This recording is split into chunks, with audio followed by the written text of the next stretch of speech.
Assalamualaikum warahmatullahi wabarakatuh. Waalaikumsalam warahmatullahi wabarakatuh. Gimana kabar kalian semuanya?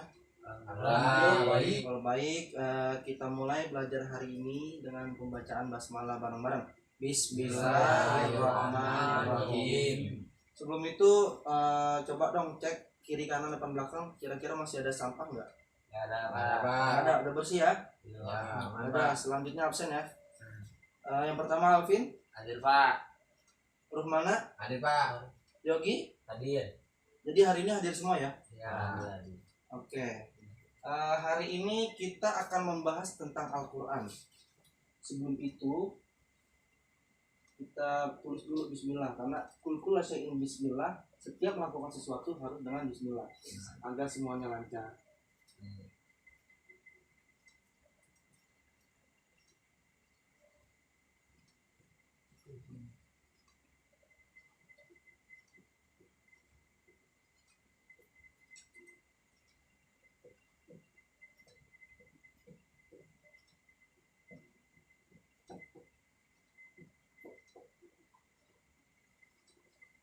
Bismillahirrahmanirrahim.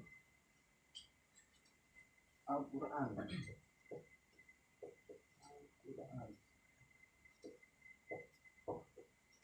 Yang pertama itu memahami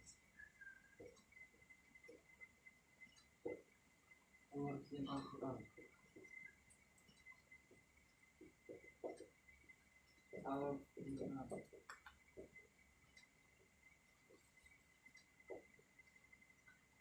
Kemudian yang kedua, nama-nama Al-Quran.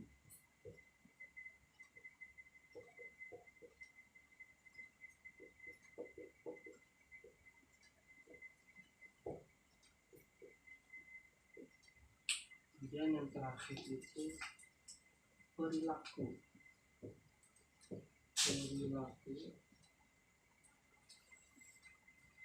orang yang berpegang teguh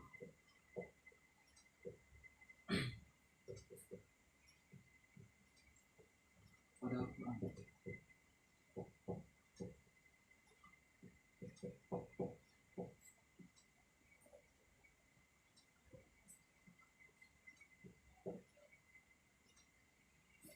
Yang pertama, memahami pengertian Al-Quran.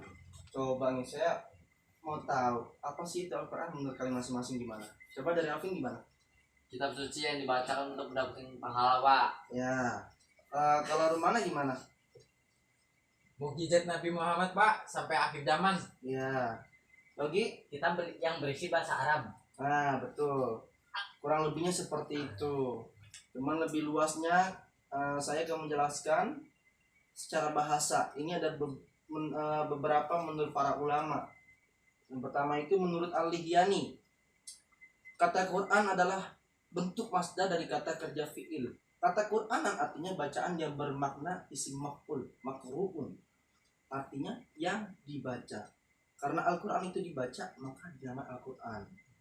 Selanjutnya, menurut Al-Asy'ari, kata Quran berasal dari lafaz corona. Nah, bukan corona COVID-19 nih, tapi corona yang berarti menggabungkan sesuatu dengan yang lain. Kemudian kata tersebut dijadikan sebagai nama kalamullah yang diturunkan kepada nabinya. Siapa nabinya? Nabi Muhammad SAW. Kemudian selanjutnya definisi secara terminologi atau istilah nih, dari beberapa pendapat ulama. Tadi kan secara bahasa tuh, sekarang secara istilah. Yang pertama itu dari Syekh Muhammad Qudari Bek.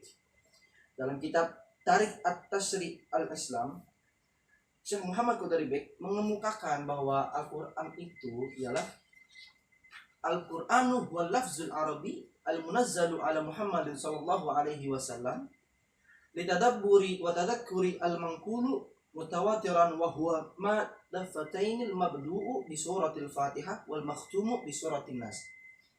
Artinya, Al-Quran ialah lafaz atau firman Allah Subhanahu wa taala yang berbahasa Arab yang diturunkan kepada Nabi Muhammad SAW untuk dipahami isinya dan selalu diingat. yang disampaikan dengan secara mutawatir, yang ditulis dalam mushaf, yang dimulai dengan surah Al-Fatihah dan diakhiri surah An-Nas.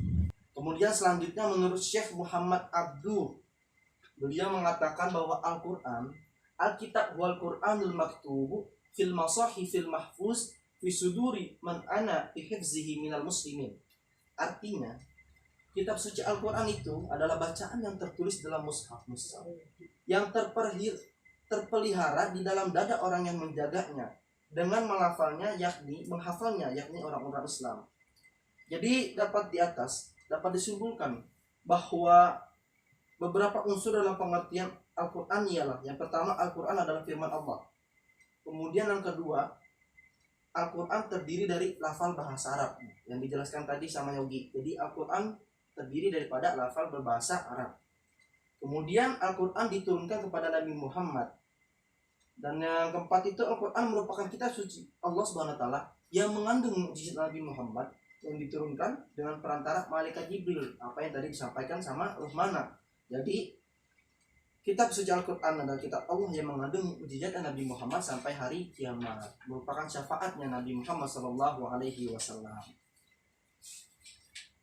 Selanjutnya kita akan membahas nama-nama Al-Quran. Ini yang kedua, nama-nama Al-Quran.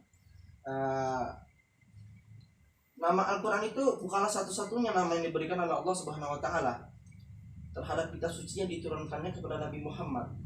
Jadi menurut As-Suyuti dalam kitab Al-Itqan fi Ulum Al-Quran menyebutkan bahwa Al-Quran mempunyai 55 nama. Namun jika diperhatikan dan dicermati lebih lanjut berdasarkan Al-Quran, ayat-ayat Al-Quran, maka akan didapatkan beberapa nama saja. Yang lain bukanlah nama, melainkan hanya sifat, fungsi atau indikator Al-Quran. Jadi di sini yang pertama, nama Al-Quran ya Al-Quran. Al-Quran merupakan nama yang paling populer, yang paling sering dilekatkan pada kitab suci terakhir yang diturunkan kepada Nabi Muhammad. Kemudian di sini jelaskan ada beberapa ayat yang di dalamnya terdapat istilah Al-Quran. Yang pertama dalam Quran surah Al-Baqarah ayat 185. A'udzubillahi minasyaitonirrajim. Bismillahirrahmanirrahim. Syahrul Ramadan alladzi unzila fihil Qur'an hudal linnasi wa bayyinatin minal huda wal furqan. Shadaqallahul azim. Artinya itu bulan Ramadan adalah bulan yang di dalamnya diturunkan Al-Quran. Nah, di sini terdapat kata Al-Quran sebagai petunjuk bagi manusia dan penjelasan-penjelasan mengenai petunjuk itu dan pembeda antara yang benar dan yang batil. Kemudian yang kedua, nama lain daripada Al-Quran itu Alkitab. Coba nih saya mau tanya sama Rumana. Ayat Quran yang di dalamnya terdapat Alkitab itu ayat apa? Coba kamu jelaskan. Ada Pak, ayat Al-Baqarah ayat 2. Ya, coba bacakan. Zalikal kitabul la raiba fi hudal lil muttaqin. Allah. Shadaqallahul azim, yang artinya Pak, kitab Al-Quran ini tidak ada keraguan padanya, petunjuk bagi mereka yang bertakwa. Iya. Di situ terdapat kata Al-Quran enggak? Ada Pak. Yang mana? Alkitab. Kitab ini ya Pak ya? Iya. Jadi di situ terdapat kata Al-Quran yaitu Alkitab. Jadi Alkitab itu nama lain daripada Al-Quran. Kemudian yang ketiga itu Al-Furqan. Al-Furqan artinya pembeda. Dan dimaksud pembeda ini membedakan antara hak dan yang batil.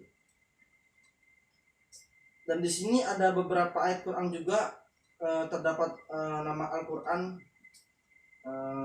dalam surah Al-Furqan ayat 1. A'udzubillahi minasyaitonirrajim. Bismillahirrahmanirrahim. Tabarakalladzi nazzala furqana ala 'abdihi liyakuna lil 'alamina nadhira. Shadaqallahul azim, artinya Maha Suci Allah yang telah menurunkan Furqan. Nah, yang dimaksud Furqan itu namanya daripada Al-Quran kepada hambanya. Hambanya siapa? Nabi Muhammad SAW. Agar dia menjadi pemberi peringatan kepada seluruh alam, yaitu jin dan manusia. Kemudian yang keempat itu nama lain daripada Al-Quran Az-Zikr, yang berarti pemberi peringatan.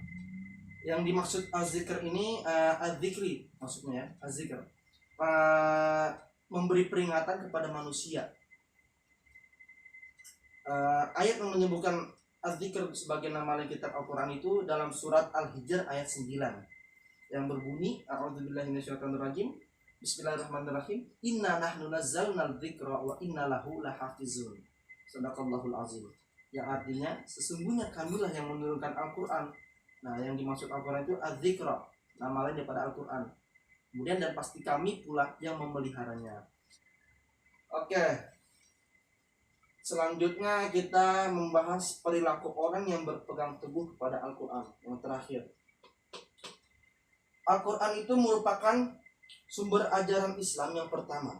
Setiap muslim berkewajiban untuk berpegang teguh kepada hukum-hukum yang terdapat di dalamnya agar menjadi manusia taat kepada Allah Subhanahu wa taala dan menjauhi larangannya. Al-Quran juga memuat berbagai pedoman dasar bagi kehidupan umat manusia. Jadi kita sebagai seorang muslim harus meyakini tuntunan yang berkaitan dengan keimanan atau akidah, yaitu ketetapan yang berkaitan dengan iman kepada Allah Subhanahu wa taala. Apa aja itu? Pertama, iman kepada Allah, kemudian iman kepada malaikat, kemudian yang iman kepada kitab-kitab, kemudian iman kepada Rasul, hari akhir, dan juga serta kita iman kepada qada dan qadar.